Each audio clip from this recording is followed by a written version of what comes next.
पश्चिम Asia में चल रहे तनाव के बीच केंद्र सरकार ने सर्वदलीय बैठक बुलाने का निर्णय लिया है। केंद्र सरकार ने बुधवार शाम 5 बजे सर्वदलीय बैठक बुलाई, जिसमें विभिन्न राजनीतिक दलों के नेता शामिल होंगे।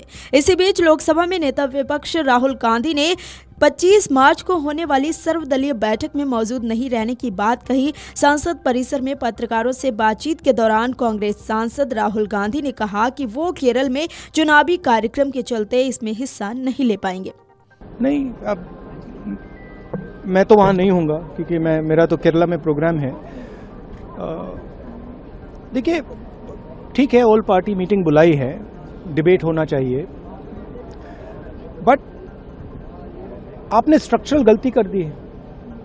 आपने पूरा ढांचा उड़ा दिया है। ठीक है, अब उसको आप ठीक नहीं कर सकते हैं। उसको ठीक करने में बहुत टाइम लगेगा और प्राइम मिनिस्टर मोदी तो कर ही नहीं सकते। मैं आपको लिख के दे रहा हूं, प्राइम मिनिस्टर मोदी जो अमेरिका कहेगा और जो इजराइल कहेगा वो प्राइम मिनिस्टर मोदी करेंगे। वो हिंदुस्तान के इंटरेस्ट में काम नहीं करेंगे, किसानों के इंटरेस्ट में काम नहीं करेंगे। वो जो अमेरिका और जो इजराइल कहेगा वो करेंगे। आप देख लेना। बता दें कि पश्चिम एशिया में बीते 25 दिनों से जारी संघर्ष के चलते अब भारत की राजनीति में सियासी गर्माहट बढ़ गई है। जहां एक तरफ सोमवार को लोकसभा के बाद मंगलवार को भी प्रधानमंत्री नरेंद्र मोदी ने राज्यसभा में पश्चिम एशिया संघर्ष पर भारत सरकार का रुख साफ किया, वहीं दूसरी ओर संसद परिसर में पत्रकारों से बातचीत के दौरान कांग्रेस सांसद और लोकसभा में नेता विपक्ष राहुल गांधी ने पीएम मोदी पर उनकी विदेश नीति को लेकर जमकर निशाना साधा।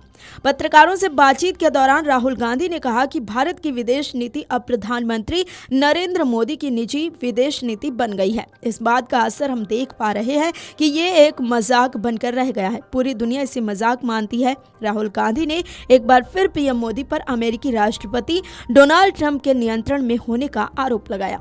राहुल गांधी ने कहा कि पीएम मोदी पूरी तरह से ट्रंप के नियंत्रण में है। ट्रंप को पूरा पता है कि पीएम मोदी क्या करने वाले हैं और क्या नहीं। राहुल गांधी ने आगे चेतावनी देते हुए कहा कि अगर प्रधानमंत्री की स्थिति कमजोर हुई तो देश की विदेश नीति भी कमजोर हो जाएगी।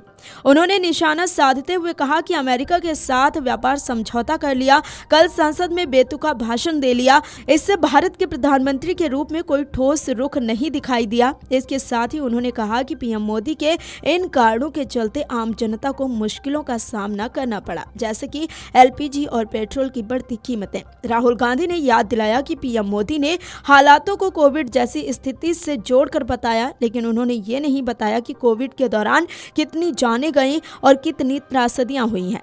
साथ ही राहुल गांधी ने कहा कि वे केरल में अपने कार्यक्रम के कारण सर्वदलीय बैठक में शामिल नहीं हो पाएंगे। उन्होंने आरोप लगाया कि बैठक में ढांचागत गलती हुई है और इसे सुधारा नहीं जा सकता। राहुल गांधी ने कहा कि प्रधानमंत्री अमेरिका और इजराइल के निर्देशों के अनुसार काम करते हैं और देश तथा किसानों के हित में निर्णय नहीं लेते। उनका कहना था कि ये स्थिति देश और जनता के लिए चिंता का विषय है। Video desk amarujala.com। अगर आप ये वीडियो YouTube पर देख रहे हैं तो हमारे चैनल को सब्सक्राइब कर बेल आइकन दबाएं और Facebook पर देख रहे हैं तो हमारे पेज को लाइक करें।